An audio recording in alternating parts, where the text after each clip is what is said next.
Hello and welcome to a special edition of Arts in the City. I'm Anne Riddell. International opera star Regina Resnik dazzled fans from the very beginning of her decades-long career, starting with her debut at the Metropolitan Opera at just 22 years old.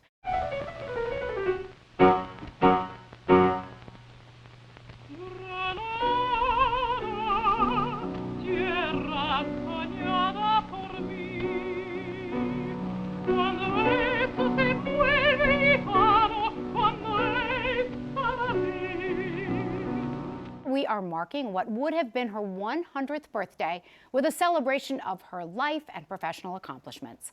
Joining us in the studio today is Michael Philip Davis, Regina Resnik's son. He's a former operatic tenor himself and an award-winning filmmaker who produced a documentary on his mother's life and career. Michael, thank you so much for being here with us. Well, thanks so much to you and everybody at CUNY for having me. You know, the documentary is full of so much detail about your mother's incredible career.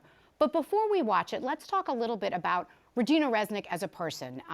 As your mom, how would you describe her as a parent? Well, she was a very loving mother and emotionally very available to me, which was great because she was physically not there. But when she was there, she was the person I needed. It's an interesting way to put it. I mean, she really was sort of a working mom long before we use that term so commonly. You know, and she balanced, as you're saying, the home and the work. It was admittedly hard. She and my father often said it was hard, but there was a lot of love. So that's what made it work. And there's also, I would say, a tacit understanding that she had to do this. Right, because the talent was so great. It was. Yes. I mean, I don't think I'm trying to aggrandize anything that isn't there. It was an enormous talent. Yes. In every way. Undisputed, I think. Tell us a little bit about your childhood. Did you ever get the chance to travel with your mom? Well, that's part of the family agreement, was that we would spend summers together and take a vacation in the direction of where she was performing, whether it was Vienna or London or the Bayreuth Festival or South America. And that was our family time together. And did you, I have to ask you as someone who also grew up with a lot of opera in the house. Yes, of course. Did you love opera from the very beginning? I did. You did? I did. Yeah. There's a story that when my mother was learning Boris Godunov in Russian for her premiere at Covent Garden, London, that I learned the aria with her in Russian, and I could be heard doing the lyrics in the bathtub. How old were you? 4.5. Oh my gosh. This is the legend. It's a good story. I don't know if it's true. I'm taking it as the truth. Okay. All right. So tell us a little bit more about her as a parent versus her on-stage persona. Did you perceive a great difference between the person on stage and the person who was home with you? Well, to me, she was one person because there was no artifice. I mean, she had a big ego, but you have to have a big ego. Sure. But I'm not using the word ego in a bad way here. She knew who she was, but as one colleague said, but not overblown. And the person that I knew, as she described herself once, she was a romantic, but also a realist. And my father was a lawyer and later a judge. So it was my mother and I who had the artistic sensibilities. And we were really quite alike in personalities. She must have gotten a lot of pleasure from that. She did. She applauded that. She validated it for me. Yes. Because my father was not crazy about all that sensitivity. And did you, as a child, Michael, did you understand how famous and iconic she was? I think I did. I was aware because of where the top level opera houses she was singing in, and the quality of the work. I somehow knew that she had achieved the combination of singing and acting and authenticity that made you, I'm going to use the word in quotes, believe an operatic singing actor. Whereas people sometimes say, oh, it's opera, it's so stilted. there's a certain level of disbelief that comes in when it's done at 100% Yep. achievement, Yep. which she did. And she was born in the Bronx. Oh, yeah. And she went to Hunter College right here at CUNY, and as I understand, was a very dedicated alum throughout the years. She was. Tell us a little bit about her involvement here at CUNY. Well, the Hunter part of it is that she was a distinguished alum. She got the President's Medal. She got an honorary doctorate from Hunter. And when we began this program called Regina Resnik Presents, which was a vehicle for us to do stuff together, we began our concerts at Hunter. And then we kind of bridged over to CUNY TV and CUNY Yep. Graduate Center. Happy to have you. And what was most interesting artistically is what began as a simple set of concerts with narration became musical documentaries with a video and pictorial narrative, which I think really enhanced it. Back to her career, your mother famously shifted from soprano to mezzo-soprano in the middle of her career. And Yes. she was quoted as saying it was the biggest gamble of her life. Do you remember, did she talk to you about that, or do you remember what she felt about that at that time? Well, when she made the switch, I was 2.5 going on 3. So, but in years later, I learned all about it. It was an actual physical change in the color of the voice. Right. And she had her first teacher was a lady named Rosalie Miller, who had taught my mother since my mother was 13. And she really did sound like a soprano. And then the voice began to sound like a mezzo-soprano, which, just for general listening, the soprano is a higher voice. It's generally the leading role. The mezzo-soprano usually has the more interesting acting assignments. Yes. It's a more amethyst, purple-colored, richer voice. You don't generally play the nice lady. You play the evil princess or the gypsy like Carmen. Which is fun, though. Yeah. Well, for her, it provided her, as she once said, to measure herself as an actress, test herself as an actress. Yeah. I wanted to touch a little bit on the later years of her life. Yeah. She married the artist Arbit Blatas. Yes. And they went on to direct and design operas together.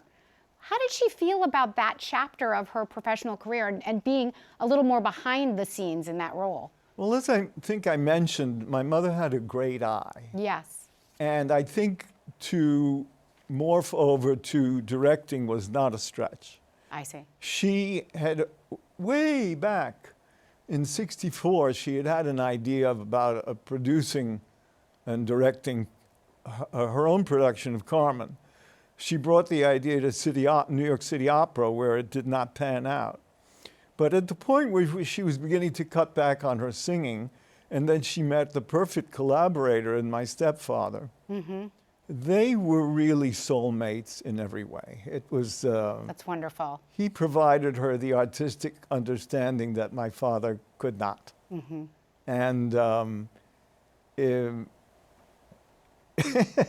she lured him into becoming a stage designer, because at first he said, I don't know anything about it. Well, it began with his portrait of her, right? Well, that's what gave her the idea. Yeah. And in the documentary, she's quoted as saying, she said, well, I went to him and I said, I think you would design a wonderful Carmen. Would you be interested? And he said yes. So they did these collaborations for 10 years internationally. Yes. Including a lot of shows where my mother sang her famous parts. Roles that, suited her for the later part of her career, where she wouldn't have to carry the show. Right. Like still singing Carmen and directing it. No, it would be parts like the Countess and the Queen of Spades, Mistress Quickly in Falstaff. Sure. Clytemnestra in Electra. She had some of both then. She had a bit of the onstage and also the directorial piece. Well, she was singing her, what they now call, it's an overused term, but in her case it was true, her signature roles. Right.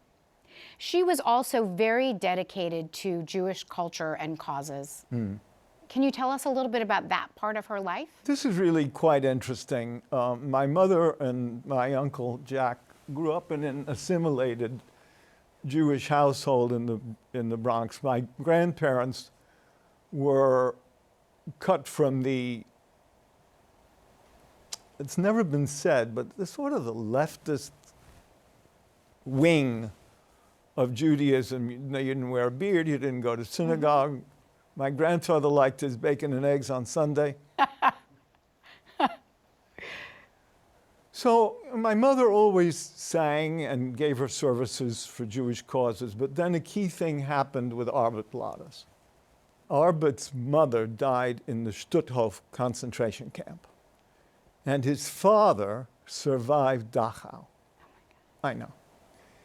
And Bladas had buried all of this until the series Holocaust was being developed in 1977. And Bladas was approached to do drawings of Holocaust events as part of the intermission programming. This struck a very deep chord in him. And that later became a series of monumental bas-reliefs, which are now at Hebrew Union College in New York, at the Jewish Ghetto in Venice, in Lithuania, and in Paris. From there, my mother had the idea, they were living in Venice part of the year, to do a film about the Jewish ghetto of Venice, which first came out and was shown on PBS in 1983.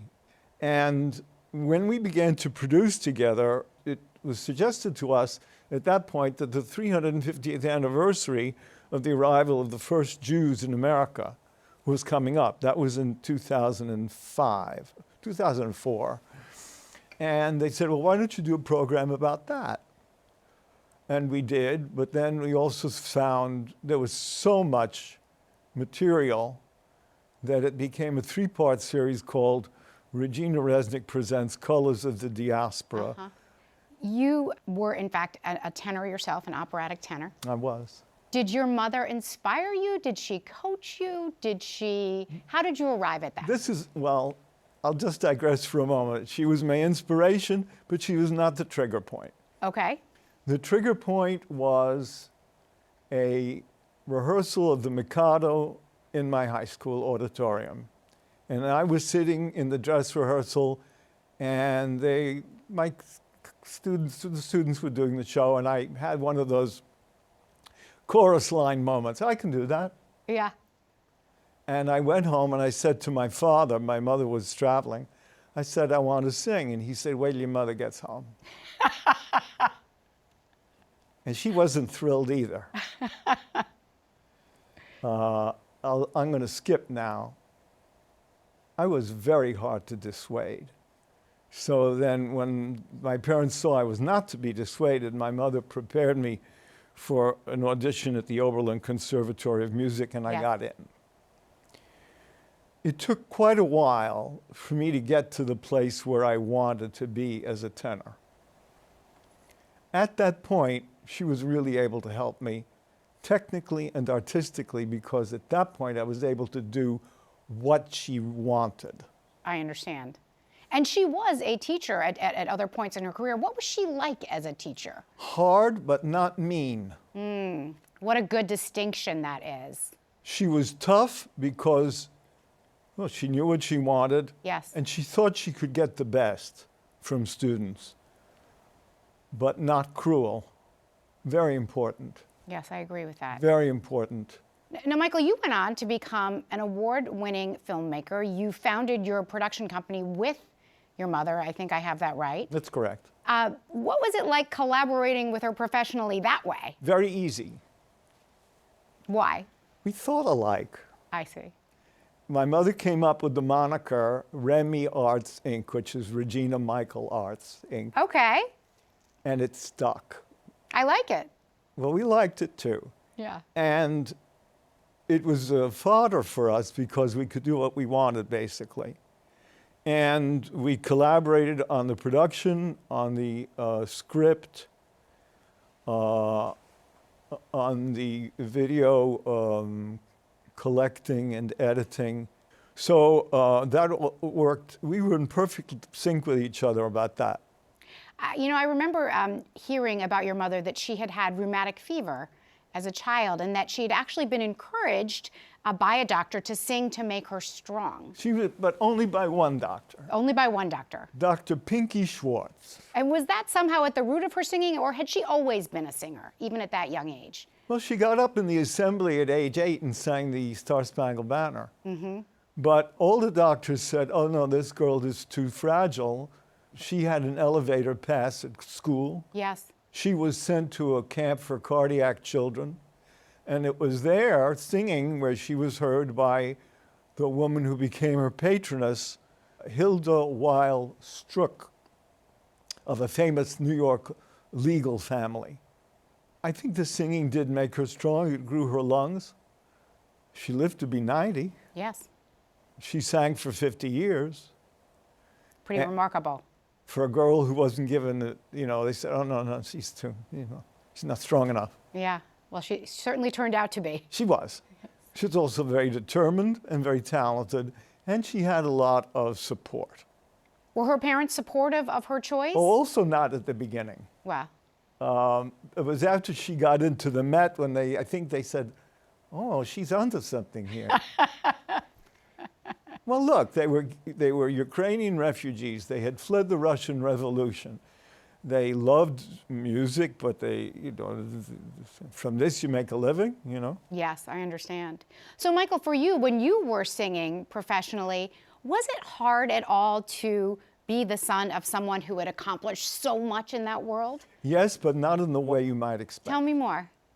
Well, I went into it not trying to vie with my mother. But what I did have trouble with was really making enough money. And that's what was nerve-wracking. Yes, sure. Because it can be a difficult career and difficult to make that mark, to get to the point at which you can really support yourself. Right, and that was always back of mind for me. And your mother, in fact, I believe, had initially chosen music education at Hunter, right? In case she couldn't make singing work. Oh, yeah. My grandmother said she had been offered a scholarship at Juilliard, and they said, no. You're going to get a regular education, and you're going to get a practical degree. And she did. She got a bachelor's in mus ed, as we call it, music education, at Hunter. And thinking that was the way she was going to go. And then, as you'll hear in the film, she auditioned for the chorus in Verdi's Macbeth, thinking, oh, that's, you know, I'll make some money in the chorus.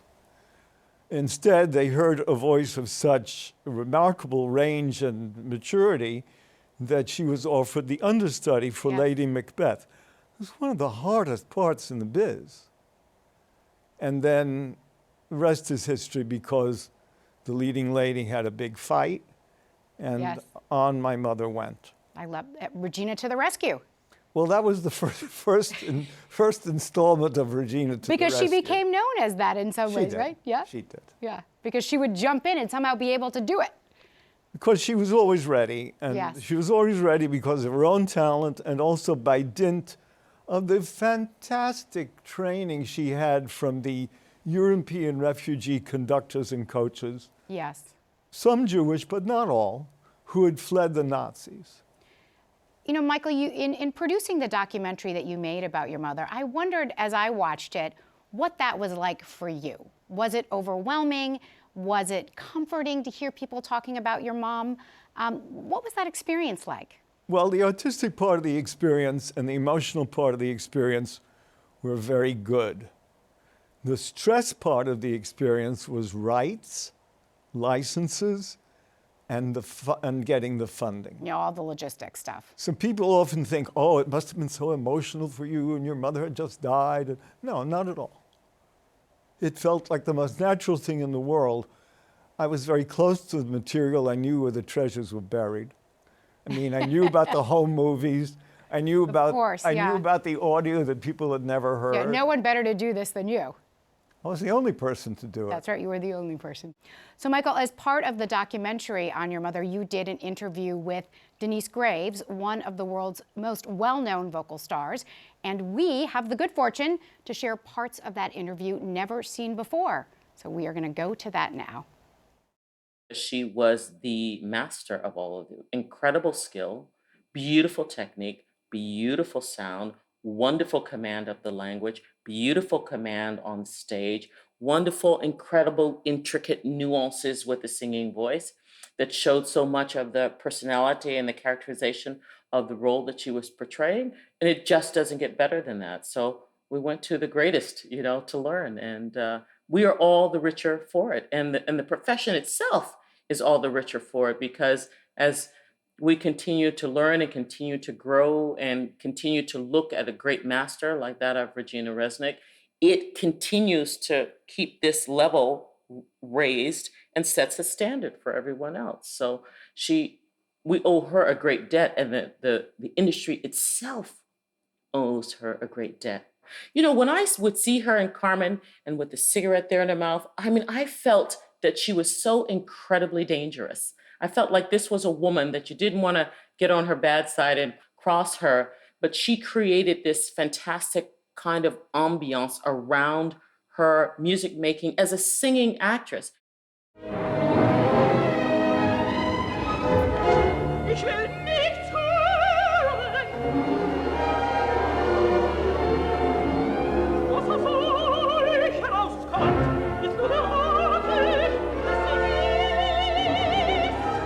There are some artists who have beautiful voices. There are some other artists who have a wonderful technique, but maybe not a voice that you want to hear all day long, There are some people who have who move beautifully on stage and who have a command of the stage. It's rare that you have someone that has all of that together.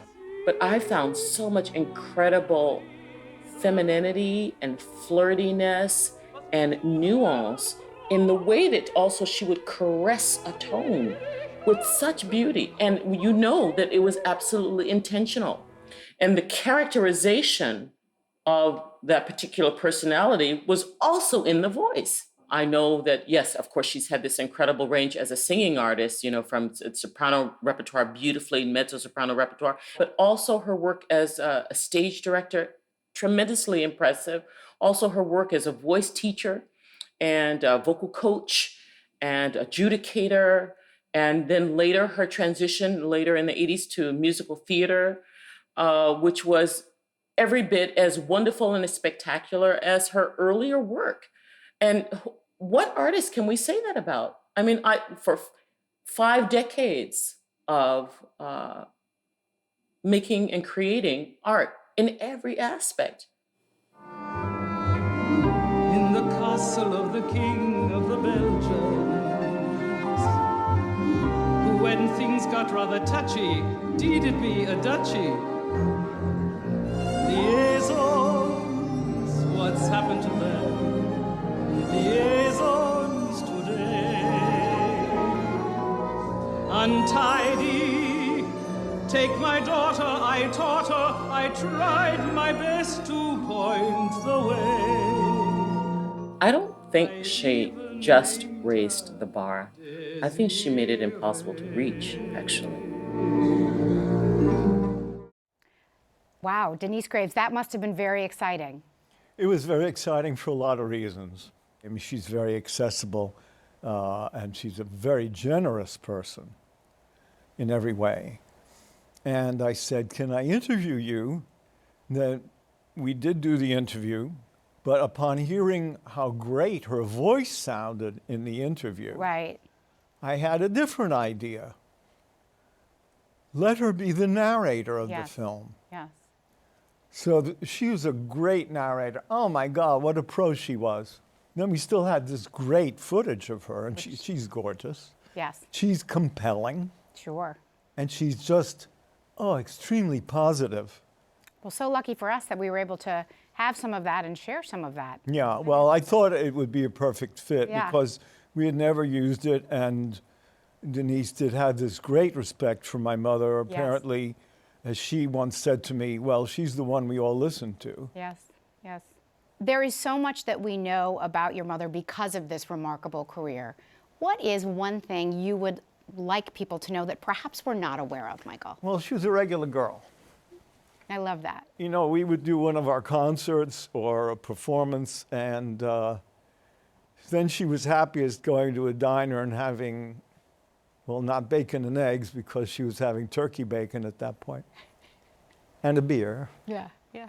However, if she was not happy with the performance, she'd sit at one end of the table and nurse a scotch. Okay, well, fair, fair. But in that respect, a regular kid. It's nice to hear. Well, we are grateful to you and for all of this time.